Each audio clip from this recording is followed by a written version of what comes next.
উত্তরবঙ্গকে কৃষিভিত্তিক শিল্প রাজধানী বানাতে চায়।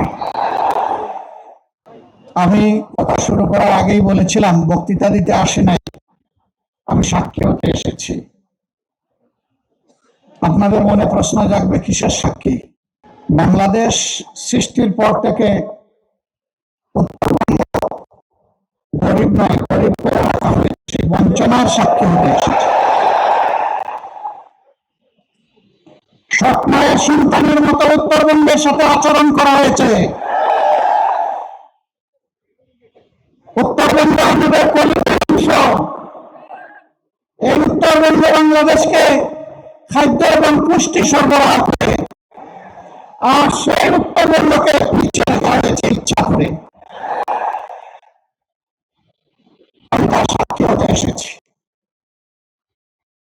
উত্তরবঙ্গ থেকে আমরা আর কোন বেকারের মুখ দেখতে চাই না। আমরা সকলের হাতে মর্যাদার কাজ তুলে দিতে চাই। আমাদের প্রত্যেকটা নাগরিককে আমরা দেশ গড়ার কারিগর হিসেবে তৈরি করতে চাই। গোটা উত্তরবঙ্গকে কৃষিভিত্তিক শিল্প রাজধানী বানাতে চাই।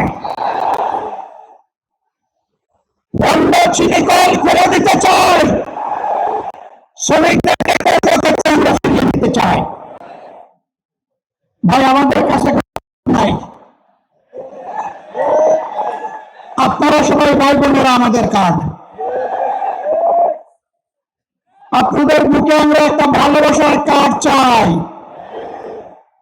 আপনাদের সমর্থন দিয়ে, ভালোবাসা দিয়ে আগামীতে বেকার এবং দারিদ্র্য মুক্ত একটা বাংলাদেশ আমরা করতে চাই। কারণ বেকার পাট্টায় বাংলাদেশের কোন এলাকার মানুষ বসবাস করবে তা আমরা দেখতে চাই না। কে কার উপর দয়া করে জনগণের ট্যাক্সের টাকায় পরের দলে কোটধারী, এ আমরা করব না। কোকো ও শিয়া বাটারের ইউনিক কম্বিনেশনে তৈরি Natura expert care body lotion স্কিনের ড্যামেজ হিল করে, ত্বক রাখে সফট ও ময়েশ্চারাইজ। লুকিয়ে আর কতদিন? Bye bye damage skin. আমরা যুবকের হাত শক্তিশালী করবো ইনশাআল্লাহ। আমরা যুবকের হাত শক্তিশালী করবো ইনশাআল্লাহ। পরিবার যেমন নারী পুরুষের সমন্বয়ে গড়ে উঠে সমাজের সবচেয়ে ক্ষুদ্র এবং সমাজের ভিত্তি হিসেবে পরিবার যেমন গড়ে উঠে, আমরা নারী পুরুষ মিলে বাংলাদেশকেও গড়ে তুলব ইনশাআল্লাহ। মানুষ আওয়াজ দেয় টেকনাফ থেকে তেতুলিয়া, ওই টেকনাফের উন্নয়ন জোয়ার আর আসতে পারে না তেতুলিয়া পর্যন্ত। আমরা এটা উল্টায় দেবো ইনশাআল্লাহ। তেতুলিয়া থেকে টেকনাফ, এতদিন টেকনাফ থেকে তেতুলিয়া হয়েছে, এখন ব্যালেন্স হওয়া দরকার। এখন হবে তেতুলিয়া থেকে টেকনাফ। আপনারা মন খারাপ করবেন না তো? আলহামদুলিল্লাহ, 4টা নদী, বিশাল নদী আল্লাহর নিয়ামত।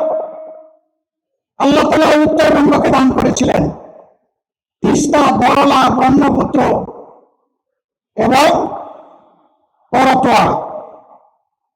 আজকে আস্তে আস্তে উপর থেকে দেখলাম নদী নয়, মরুভূমি। মরে কঙ্কাল হয়ে আছে নদীগুলো। শরীরের ভিতরে যেমন রক্তের নালী, রক্তকে এক জায়গা থেকে আরেক জায়গায় পৌঁছে দেয়, আর তাই আমরা বাঁচি। যদি ওই রক্তনালী বন্ধ হয়ে যায় তাহলে মানুষ মারা যায়। আজকে আমাদের আল্লাহর দান এই নদীগুলাকে খুন করা হয়েছে। এই দেশের কি কোনো মা বাবা ছিল না? তাহলে আমার নদী মরে গেল কেন? ওরা জনগণের প্রতি 5 বছরে একবার দিতে জাল দেয়, আর এটা উঠলেই উঠে। বাকি 4.5 বছর ওদেরকে আর হারিকেন জ্বালাইয়া খুঁজে পাওয়া যায় না। এরপর আবার বসন্তের কুকুর, বসন্তকাল আসলে আইসা বলে কুহু কুহু। এরপরে এদেরকে আর খুঁজে পাওয়া যায় না। উনি আসে মানুষের সাথে, তৃণমূলের সাথে, গরিব দুঃখীদের সাথে এদের কোনো সম্পর্ক নাই। আমরা এই রাজনীতিকে ঘৃণা করি। আমরা ছিলাম, আমরা আছি, আমরা থাকবো ইনশাআল্লাহ।